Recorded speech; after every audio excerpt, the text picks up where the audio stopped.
Ayan, Tapos, so... Sarap.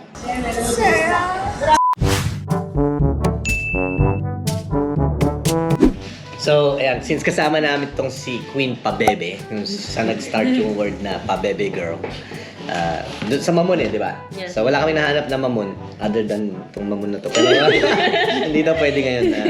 Meron daw siya. So, kumuha kami ng ito kasi yung the best na kakanin sa San Jose City. So, try namin, tapos tignan natin kung paano kumain ng mga Pabebe. Paano ako kumain pag gutom na ako?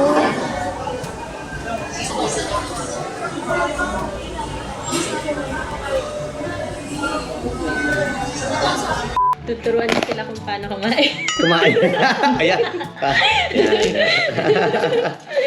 So, si Proglen, tuturuan niya kumain. Alam niyo ba ibig sabihin ng Proglen? Siya naman ang nagpangalan sa sarili niya. Ang pangalan niya is Proglen, pro-kain. Glenn. Yun yung sabi niya. So, tingnan natin kung may maituturo siya kay Glenn, saka may maituturo siya sa akin.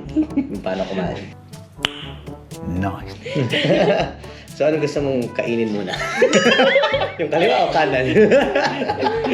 Hindi kasi magkaiba. Magkaibang Oo. flavor. Baliktad. Ako yung puti eh. Ayan. Ako yung nog-nog. Siya yung may mani. Mali pala. Hindi, tsaka nakikita niyo naman yung puti para mas maalsa. So talagang para dun sa kanya. Ayan. Okay, sige. Anong tawag dyan? Bale. Walang tinginan. Sapin. Yung white. Bibingkang pinipig. Bibingkang pipig. Tingnan natin, guys, kung tama. Bibingkang pinipig at sapin. Tama si Glenn. So, lagyan nyo ng biglang yung may umiilaw. Ting! Siyempre, basta pagkain ng pro Glenn. Okay, so paano bang kumain ang mga pabebe? Hindi. Ay, paano muna kumain daw yung mayaman? Paano kumain? Paano ba kumain? Mayaman.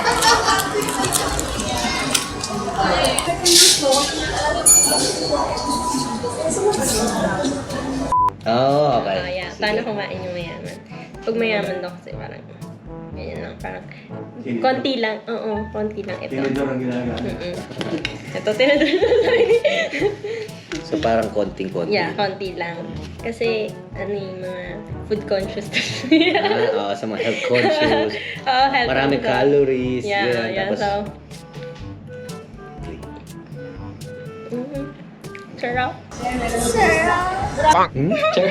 Kasi yung pagsasalita ng sarap, kailangan sarap na hindi na diretso sarap. Yung pala yun.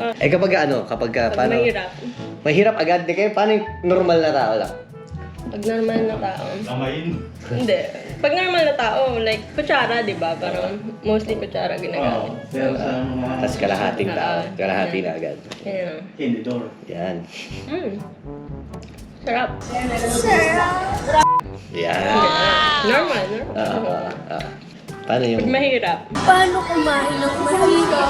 Pag gutom na gutom na. Wala pang tatlong paragraph yung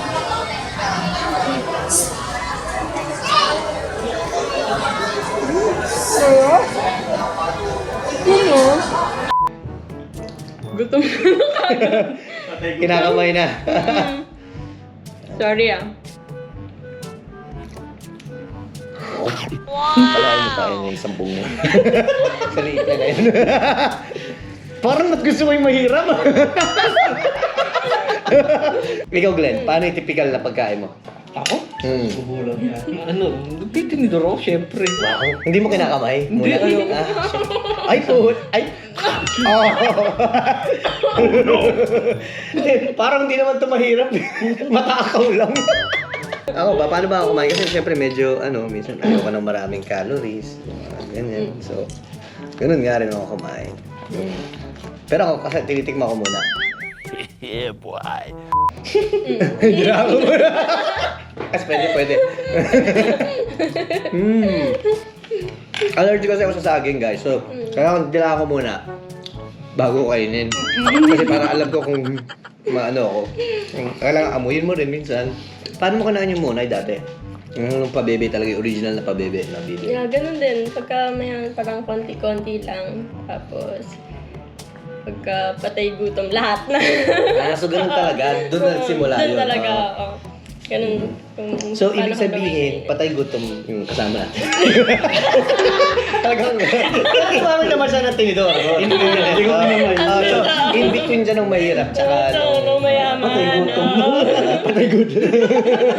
Hindi, kasi sabi niya, kakainin ko ng buo yan, pero mas madali naman talaga kung gumamit ng, lalo ng malagkit, di ba? Oo. Tapos, napansin ko, kinuha niya guys, yung puti rin. Mahilig siya pala siya sa puti na jelly. Pero ano masasabi niyo sa sa San Vicente? Ang sarap.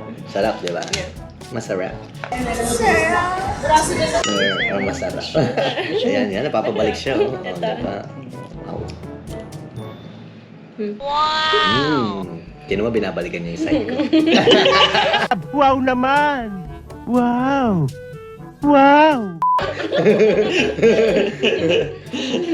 Pati nga ako nung sabit-sabit ko siya. Tibay niya, kinain niya na isang buhay. Tingin siya tayo.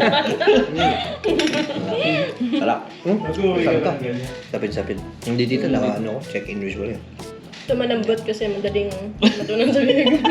Kasi mo yung malambot na natutunaw sa bibig mo. Ito. Hindi, mas masarap to. Para sa akin. Yung matigas. Gusto yung matigas na malagkit. Kulay brown. Kulay brown.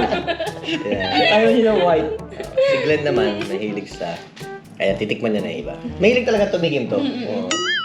Ayan guys, so tuwing pumunta kayo sa San Jose City, make sure na i-check out nyo tong San Vicente's kakanin. And then talagang alam na siya dito. Pag tanong nyo lang, sasabihin na kayo kung nasan. Lalo na kung mahanap nyo si Glenn, alam niya lahat ng pwedeng itanong tungkol. Until next time. Bye.